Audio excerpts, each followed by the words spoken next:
ตากสิเอาสบายดีสวัสดีเด้อพ่อแม่พี่น้องมื้อนี้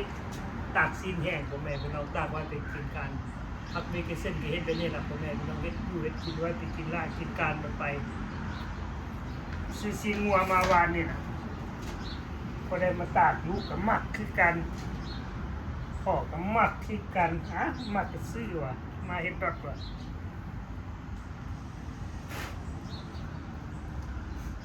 ใส่แป้งนัวเกลือพ่อแม่พี่น้องจะตำกระเทียมแบบใส่น้ำตาลนิดหน่อยพ่อแม่พี่น้อง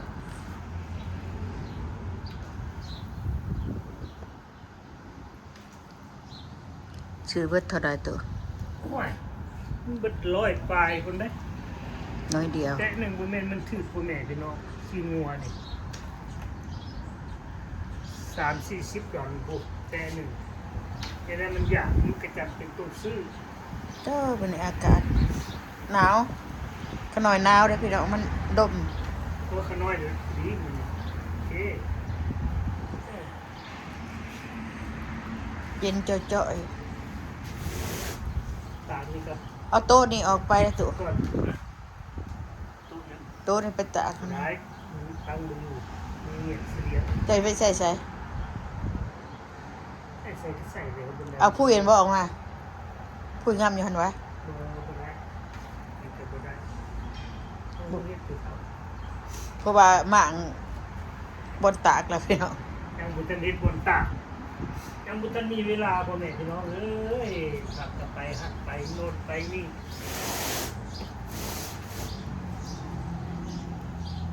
ญาติเวลาเอ็ดเป็นอย่างไร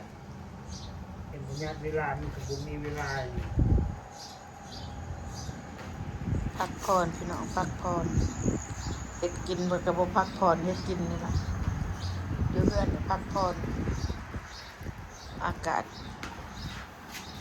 อากาศดีเด้อมื้อนี้บ่ร้อนบ่หนาว ได้เจนี่ได้ก็บ่มาใส่เลย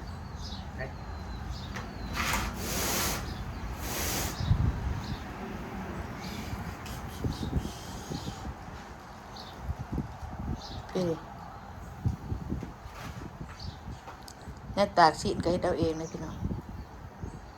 มีแต่นี้ซื้อแต่นางมาเด้เนาะเอาเฮ็ดเอาเสือกันแล้วมัน ตากปลาได้ตะกี้หั่นด้านนี้ก่อน เดี๋ยวเบิดได้วันนี้ฝนตกก็น้ำเต็มอ่างเต็มอุเห็นนะพี่น้องฝนตกได้มาก่อนน้ำหมอกได้มาเสาะอยากแห้งอยู่ชีวิตการเป็นอยู่จังซี่แต่คนไหนพี่น้อง เอาปกเด้อสิถือซอยลงมาปกเด้ใช่ยางเซ็ตมือก่อนเลยเดี๋ยว เดี๋ยวก็ได้นี่ละก่อยกินในตอนหนึ่งมาตากไว้เป็นชิ้นตากกินนี่โอ้ยเว้นพ้นสิลงมาบ่เจ้าคือว่าลมหิวมีลมแดดฝนบ่มี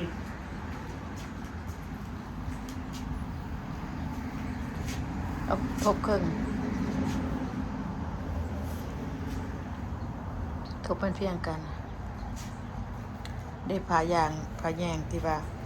ซื้อมาง่วมเขาแล้วก็ซื้อง่วมสีน้ำพองตากเพื่อบ่ให้มีวันจับได้กลับไปเมืองบ้าน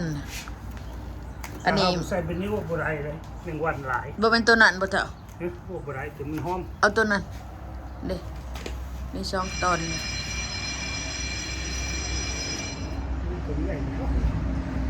บ่นี่แหละเฮาตากปลาสุก่อนก็ได้ที่จะมันขาดบ่ขาดหรอก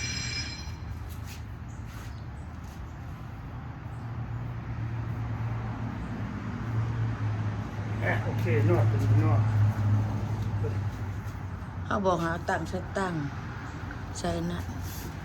มาปลูกกับไปเป็นมันเข่งเอายางใส่ก่อนจักดึงก็ได้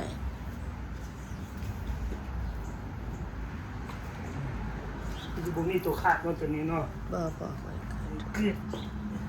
เด็กกลัวไปนี่แล้วพี่น้องก็เอายางมาหัด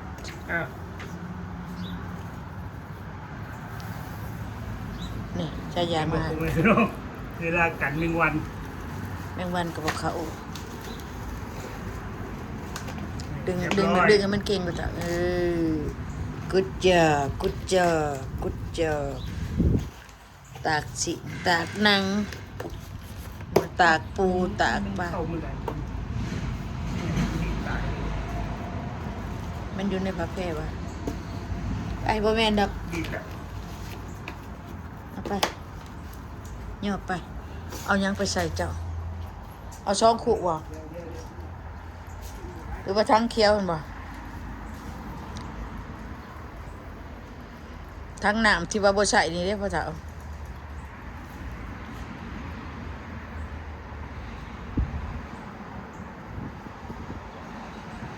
ก็จะไปใส่จังได๋มันเอา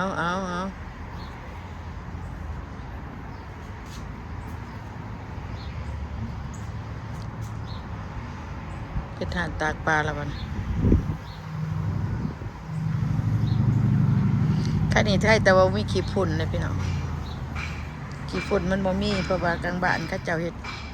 มีซีเมนต์เบิด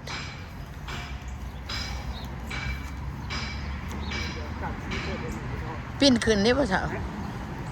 ปิ้นใบตัวนั้นขึ้น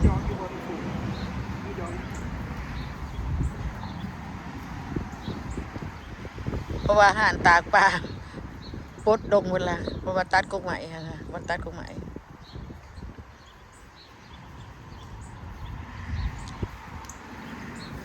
ไว้ใจเด่นนี่บ่อย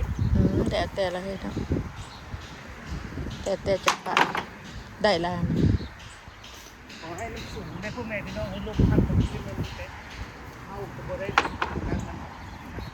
มันแห้งอยู่ดอกแดดปานนี้ย่อมาดูย่อมาใส่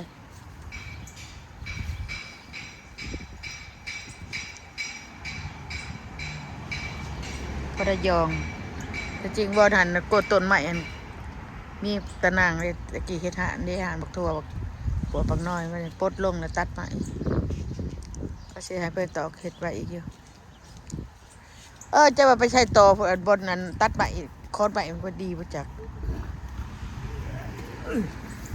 โอ้ขัดฟันเนี่ยพ่อแม่พี่น้อง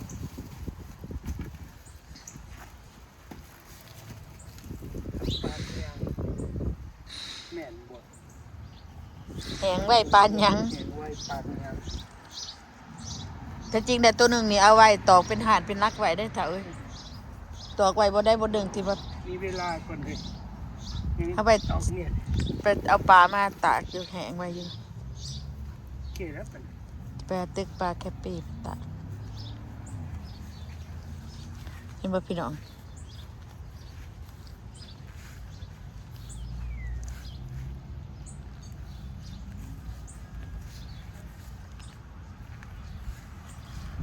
ตากไปกินย่ำ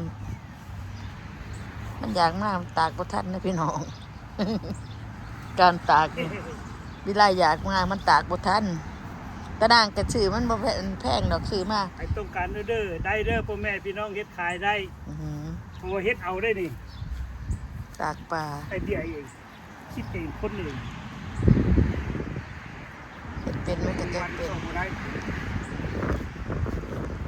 เอาอยู่ดีไม่แห้งพี่น้อง เช่นเอาโอเคเด้อพ่อแม่พี่น้องขอความมุกขอบใจที่ติดตามขอความมุกขอบใจโอเวอร์โซลูกหลานคือกันเด้ออยู่ดีแมงบนสุขทุกคน FC ไปทางใดมาทางใดให้ตลอดปลอดภัย FC เบิดทุกคนเนี่ยเอาบ๊ายบาย